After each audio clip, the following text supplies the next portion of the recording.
always had my jacket with me. Something warm and soft to sink into, to keep me warm, to forget about other things. Something to hide myself in. It was my cuddly oasis. It gave me a sense of security, like Linus's blanket from Peanuts that he carried around with him everywhere he went. It was his source of safety, and without it, he felt vulnerable. I found the same feeling in my jacket. Made of fluffy white wool and navy blue for the school dress code, often paired with khaki shorts. This special jacket was my answer to years of introversion and of being uncomfortable with who I was and my appearance. During this time, I wasn't who I am today, or had been as a small child. I was very hard on myself and thought that I was acting mature by keeping to myself, yet I also felt the whole world was scheming against me. I always craved the idea of having a role model, one individual who could act as an inspiration towards how I could live my life. Growing up, going into preschool, I'd only really interacted with my best friend at the time, Liam. Our sisters and moms were friends, so I never really had to plan on meeting him, which was something that was guaranteed to happen most days of the week. Besides Liam, my only other playmates were my mom and grandma when we played pretend. However, Liam was 1 grade higher than me and wasn't in my preschool. In my preschool, there were only 2 other boys in the whole class. I quickly became friends with one, a boy I'll call Brenton, who was also a year older than me. We shared the same love for Star Wars, but besides from that, we really didn't have much in common. And our friendship was much more of a one-way relationship. I served as his hype man.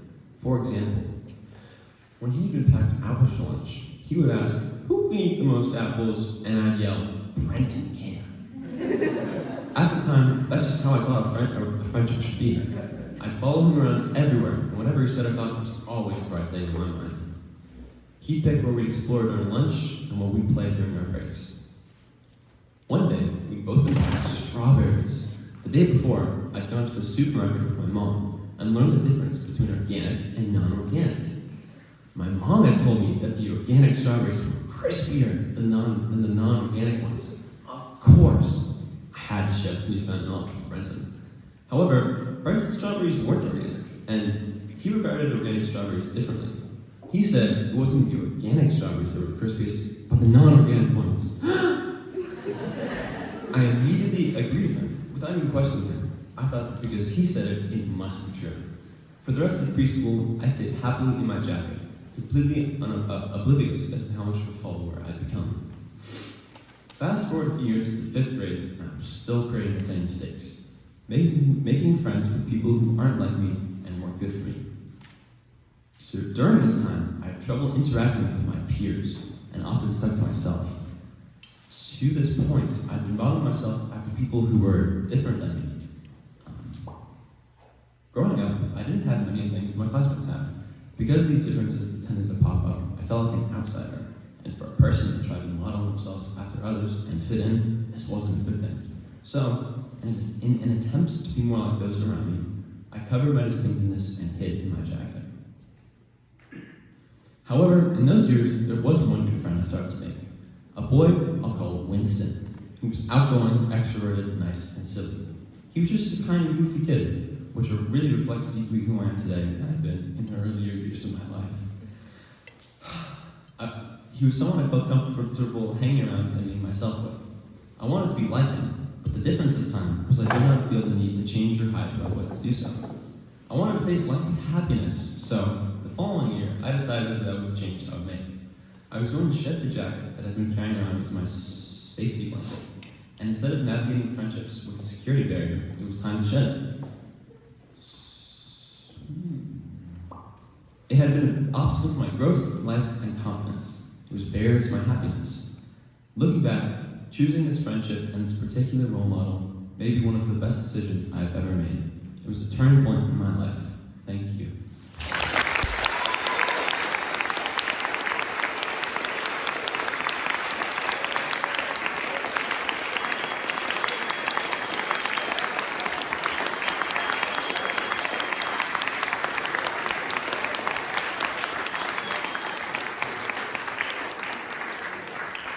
Organic ones are crispier. We have Miss Wilston and then Mr. B with an announcement.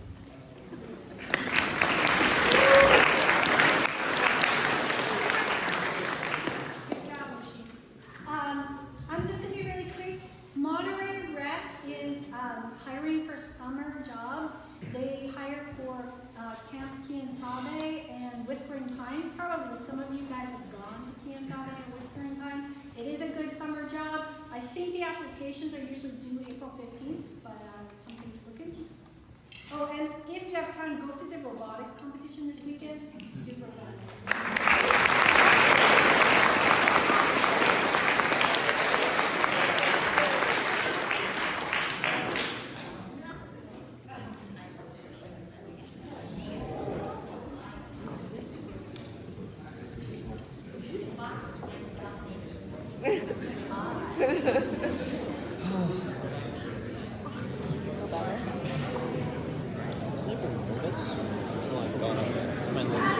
Not standing in the right position. So, I'm up here to just give kudos to all of the 8th graders and biology students who participated in the York County Science, or the York Science Fair, sorry.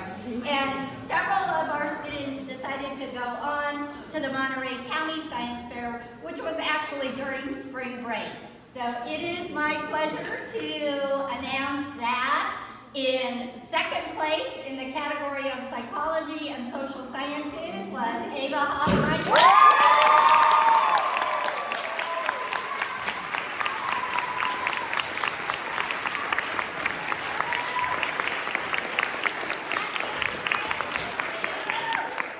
Second place in medicine, biomedicine, and physical health sciences was Xinyao Zhang.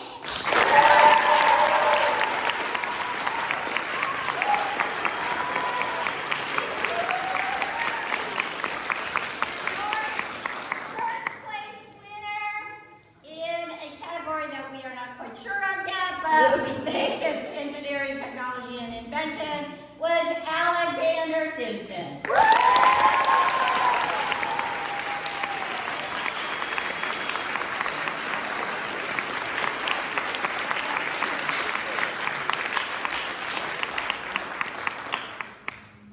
Thank you to everyone who's been dressing up. The sophomores want to tell you a little bit more about their Spirit Week, and then the juniors a little bit more about prom.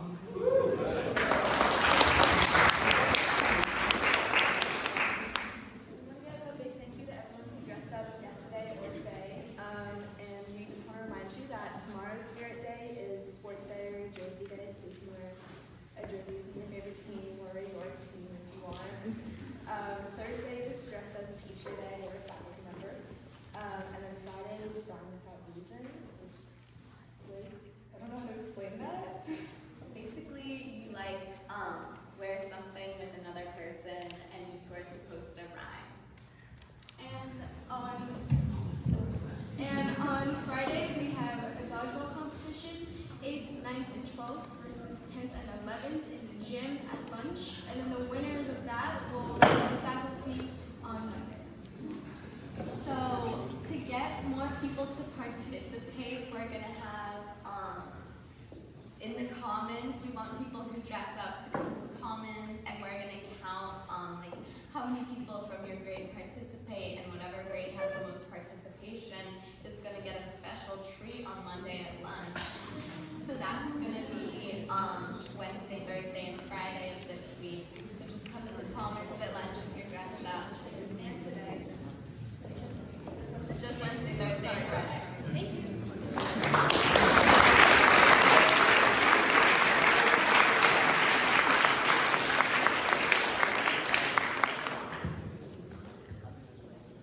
So just a reminder, the junior class will be selling prom tickets at lunch all this week and all next week and the week after.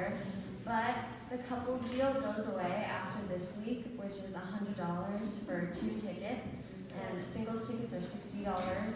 So after this week, you can only buy singles tickets for $60. So if you want that deal, buy your tickets this week.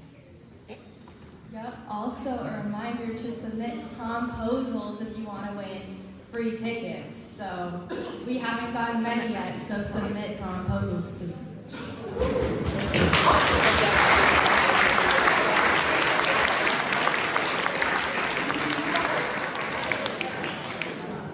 Next, we have Joe and Joe with an announcement, then followed by their favorite club, Lit Mag.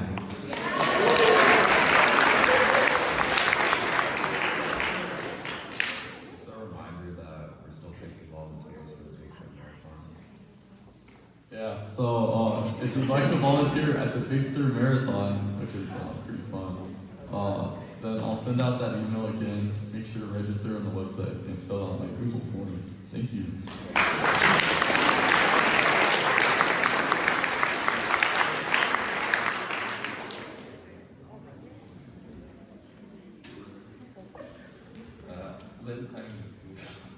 Cafe night is this Friday at 6 in the library. There's gonna be food and drink, and it's kind of an open mic night. You don't have to perform or share anything. If you don't want to, you can just come and watch. But there will be people singing and doing poetry and really anything you want. So yeah, it's Friday at 6 in the library. Thank you.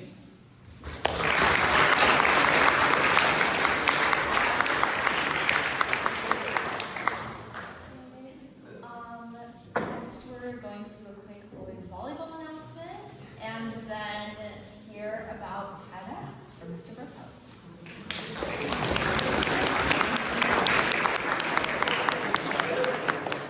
Alright, so we got a game against Marina before spring break. We won a set, so that's great.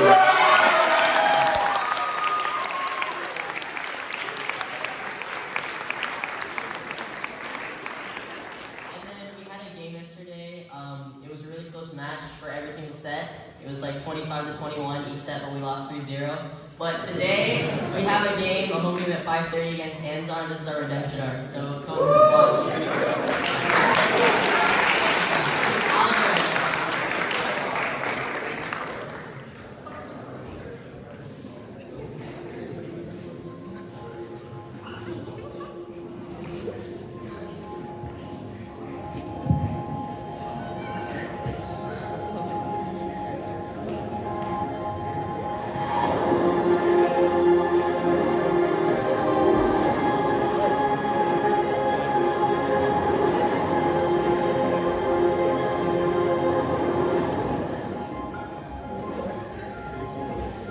We are very excited to announce the theme for this year's TEDx York School, The Force Within. The date for that is on May 4th. I'll let you try to figure out the connection there. Please also note that this year we are selling merch, so if you are interested in getting a TEDx shirt, check the email that went out last night. And you'll get more information about how you can participate in TEDx. You can join us that evening, watching the live stream, and I am also looking for people who are interested in working the tech side of TEDx. So if any of you are interested in running the cameras or any of the other technology that needs to happen backstage, let me know. Thank you.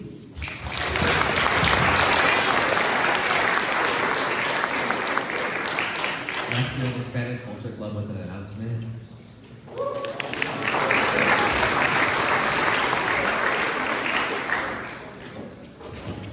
So, with all the flooding, there are a lot of people who have been affected, and we want to help out in any way possible. So, we are looking for various donations: food, clothing, toiletries, anything that you think can help. Yeah, so we're going to be collecting these things for the Pajaro and Pajaro Valley communities. We're going to have bins either in the Commons or in room 2. I sent an email out earlier this morning. And we're going to be doing that all this week and a little through next week, I think. So just please help out if you can. Thank you.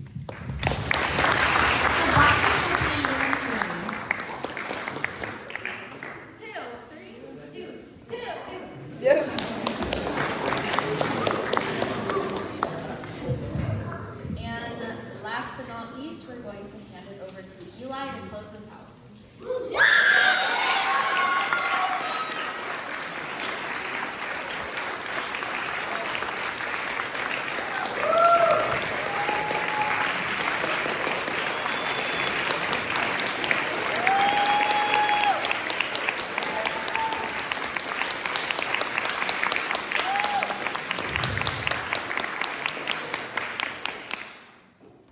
Judgment comes in many forms, whether it's speaking before you think, some unspoken prejudice you have, or just choosing to be negative about something unfamiliar to you.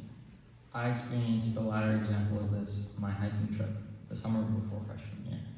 Prior to the trip, I was dreading it. I mean, who wants to walk for 60 miles with a massive bag on your back? I felt betrayed and tricked by my mom, but it was inevitable. The trip was based out of Olympic National Park in Washington State, so me and my mom flew up there, and I prepared for the worst. Our goal was to hike from the southernmost point of the park to the northernmost, and as I expected, it started off bad. The bags weighed 55 pounds, and although the first hike was an easy one, my body was not yet accustomed to such a heavy load, so it was hard, really hard. We made a camp next to a river, and this is where I got the first taste of how fun the trip could be. The river was roaring, and the air was crisp and clean. Although I had already met everybody, it was here where I truly met them.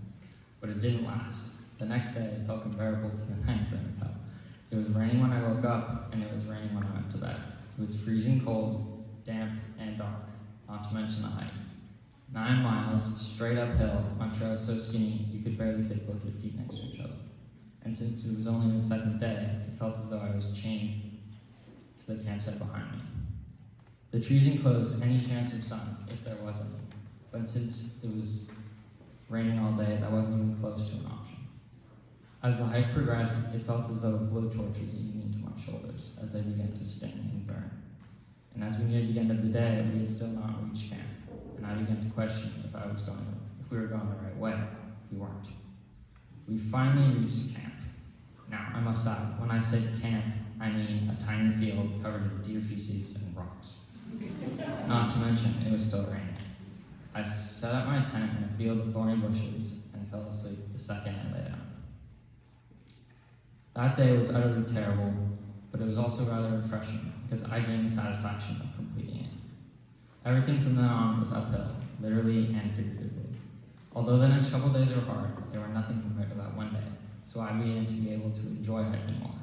The most memorable part of the trip was the specific campsite we stopped at, right before we finished. Our packs were light, it was sunny, warm, pretty, and the trip was almost over.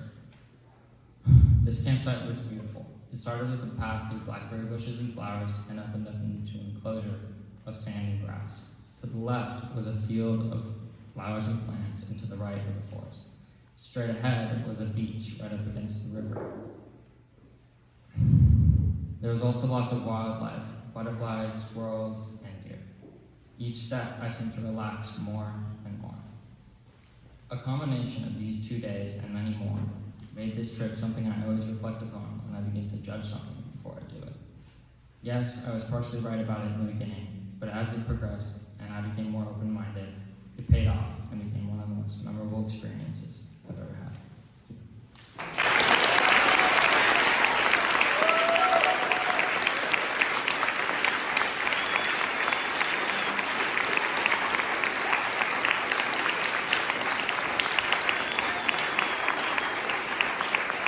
Thank you. I guess just go to class meetings.